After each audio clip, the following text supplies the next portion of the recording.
Plaintiff Jerry Fogel says the defendant is his brother, and after he became an NBA star, he was a big shot and turned his back on their family. Jerry says he was addicted to crack cocaine, and he wishes the defendant would have helped him get clean, which he eventually did on his own. Jerry's suing his brother for breach of contract. Defendant Larry Fogel insists he helped Jerry out after he got into the NBA and even helped him get into college. Larry claims Jerry hit rock bottom with his crack addiction after their mother died, and he's not completely convinced that Jerry ever sobered up. Larry's countersuing for car repairs. We hear from you. My brother, I'm gonna give a little background on my brother. He's an NBA star. He is? Yeah, he's an NBA star back in the 70s. Oh, okay. Back in the 70s, where he think he's Mr. Big Shot, okay? Well, when he made it, he never gave none of us nothing. None of me us and my as family, in whom? none Your of mother? us. My mother, He owe you father, nothing. sister, right. What should he have given you? Well, the reason why I say that, Your Honor, because if it was me, I would have done it. All right. Okay? What should he have given you? What did you expect for him to give you? Give me something that, to get me off drugs. I was on drugs at the time. Okay, so you wanted him to get you and pay for your rehab? No, just help me with, help me get me off of it. Pay for your rehab? Yes, sir. Okay. Yes, sir. How old were you? Back then, I was around 16, between 16 and 17. Okay. All right. What type of drugs were you on at 16? Crack cocaine, sir, right. from 1980 to 1990. Okay. And I rehabbed myself. I got myself off because the passing of my mother in 1990 turned my life around. Good. All right. I walked away from it. Good. I'm glad to hear that. I've been clear ever since. Okay. And you felt that since you were a minor, now it's making sense. You were a minor. Yes, sir. You were on drugs. Yes, sir. That is something that you might expect someone to help with, but they really had no obligation, so there's no reason to get mad. It's just something you might have expected some help with. Yes. And were I your brother? Yes. And I made a lot more money than you, and you were on drugs, and you were willing to go to rehab, I would have paid for it.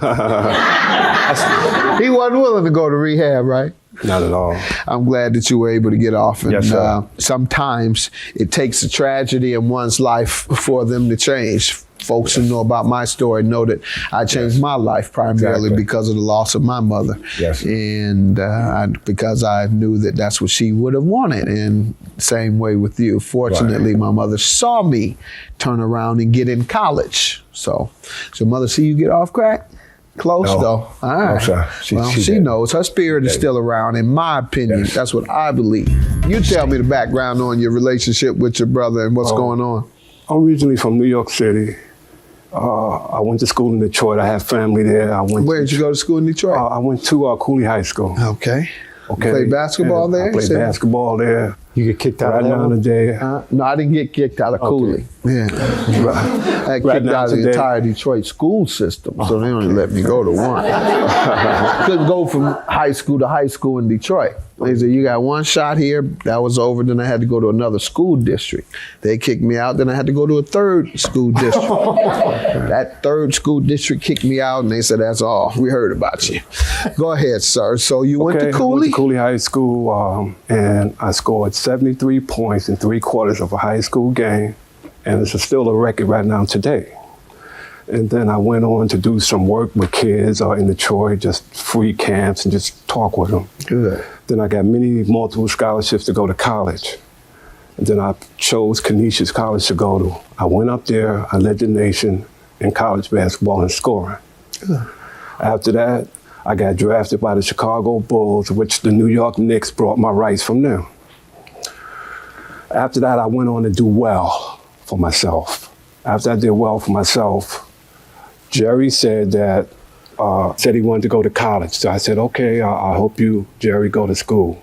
I got Jerry in a Niagara Community College. That's a lie. He didn't have to pay for nothing at Niagara Community College. Jerry go to Niagara Community College. In a month's time, he got busted up there with I guess, quite a bit of marijuana, him and a guy, and they both went to jail. I went, got a paid lawyer, got Jerry out of jail. And when I got him out of jail, he had to go back to New York. So when he went back to New York, he stayed in New York for a long period of time. I ain't see him. So me and my mother been real tight. Me and my mother and my father's real tight. Excuse me for a minute. Take your time. Did he help you get in No, college sir. at all? He No, absolutely sir. did No, nothing. sir. I promise you, Tell sir. me about No, your he college did not. experience. He Tell me then. No, all I didn't. right, you can stop talking about him. Did you ever go to a community college? No, I didn't. The only college I went to was Sumter, South Carolina. And that was a 4-year university? Yes, sir. All right, how'd Yes, you get sir. in? I got down there through a friend of mine that I played ball with over in my community, St. John Center. Where my community is, St. John Center is across the What street city? from where I live. It's in Brooklyn, New York.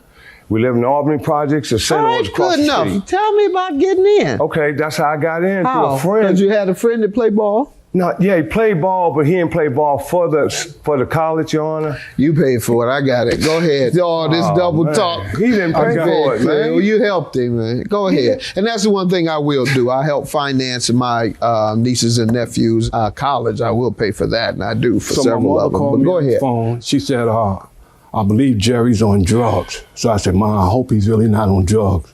She said, yeah, I think he's on drugs. So I came home. It was like a while, but I came home. So I was only home like a couple of days. Jerry took a ride with me. We're driving in the car.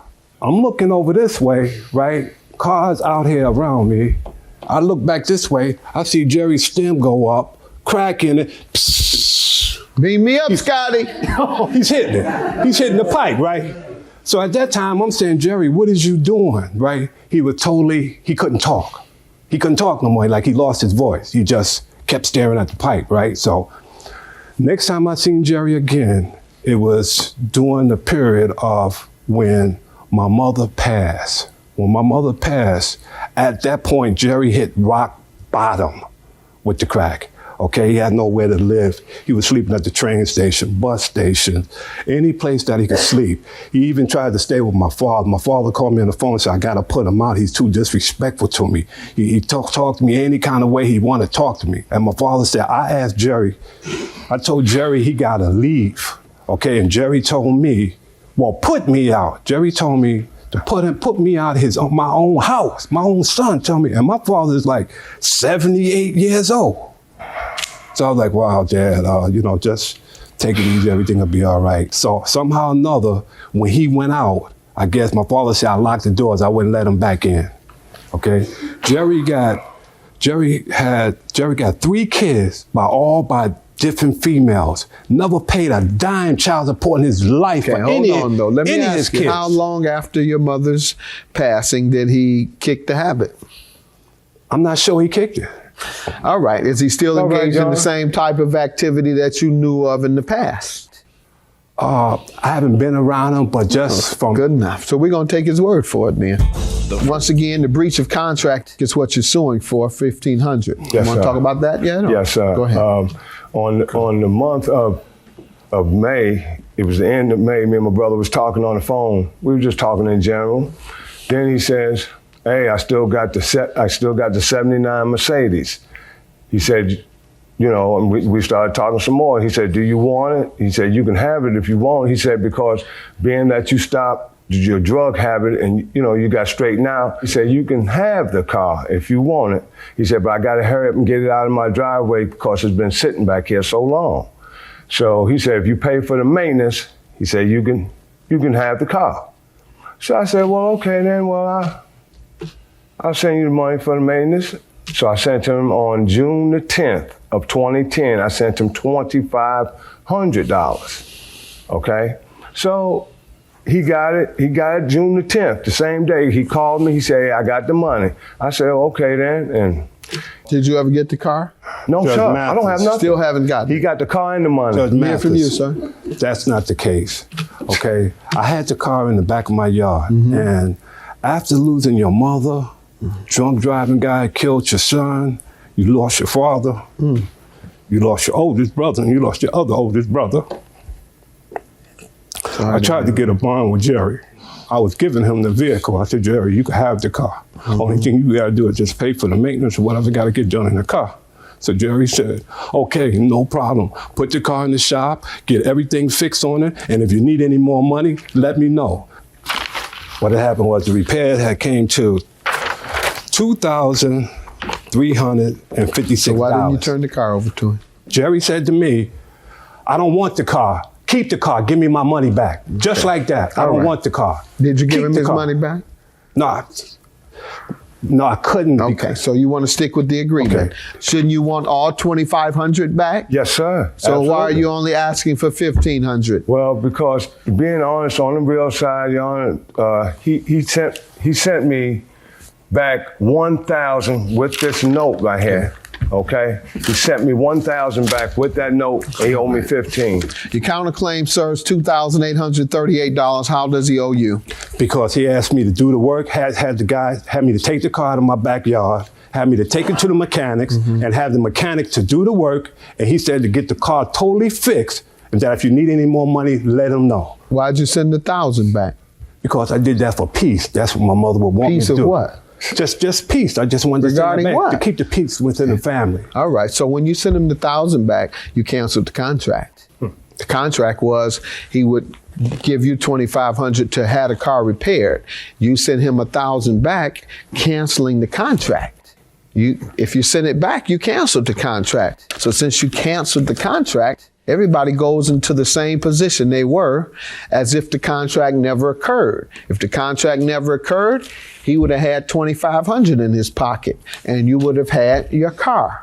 $1,500 plus the $1,000 you've already given him, he's back in the position he was before the contract occurred. His judgment is $1,500. You keep your car, so he doesn't owe you for anything because you have the car and it's yours. You keep the title. He gets his money back. Judgment for the plaintiff, $1,500. Your claim is dismissed. You keep the car. Have a good day.